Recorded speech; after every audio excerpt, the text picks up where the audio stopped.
It's 2 a.m. You're lying in bed, and out of nowhere, your brain pulls up something you said in fourth grade. Not a big moment, not a trauma, just a small, stupid thing you said, and your whole body cringes like it just happened. Why does your brain do this? Why, of all the things it could store, does it hold on to embarrassment like it's precious? The answer isn't that your brain is cruel. It's that your brain thinks it's protecting you.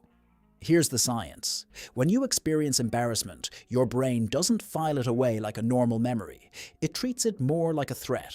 Researchers who study memory have found that emotionally intense events, especially ones involving social judgment, get tagged by a brain structure called the amygdala, which flags them as important enough to remember in detail. Your brain isn't trying to torture you. It's trying to make sure you never make that mistake again. From an evolutionary standpoint, being embarrassed in front of your group used to carry real consequences. Humans survived by belonging to tribes. Being laughed at, judged, or excluded wasn't just uncomfortable. It could mean losing protection, resources, or status you depended on to stay alive. So your brain built a system to prevent that from happening twice. Vivid recall, ready to fire off at 2 a.m. for no reason at all. Psychologists call this phenomenon the spotlight effect, first studied in depth by researcher Thomas Gilovich. His research found that people consistently overestimate how much others notice and remember their mistakes.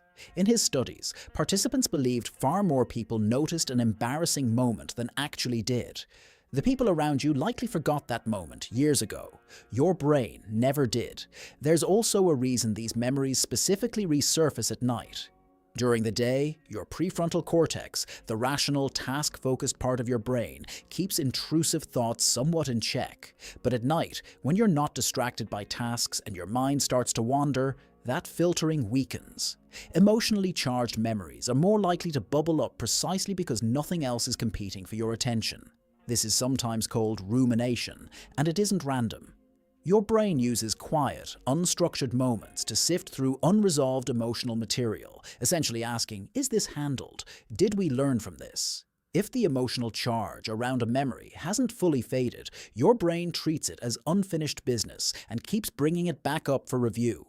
Here's the part that should make you feel better. The intensity of an embarrassing memory doesn't reflect how important it actually was. It reflects how much your brain associated it with social risk in the moment it happened. A 10-year-old comment that mortified you as a kid can trigger the exact same neural alarm today, even though the stakes were never remotely as high as your nervous system believed. Researchers studying memory reconsolidation have found something encouraging too.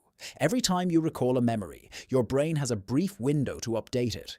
This means those cringeworthy replays aren't fixed forever. With repeated, calm reflection, rather than avoidance or self-punishment, the emotional intensity attached to old memories can genuinely fade over time. So the next time your brain drags up something embarrassing from years ago, know what's actually happening. You're not broken. You're not overly sensitive. You're running an ancient social alarm system that once helped your ancestors survive by remembering exactly what to avoid. It's not a flaw. It's a system trying a little too hard to keep you safe.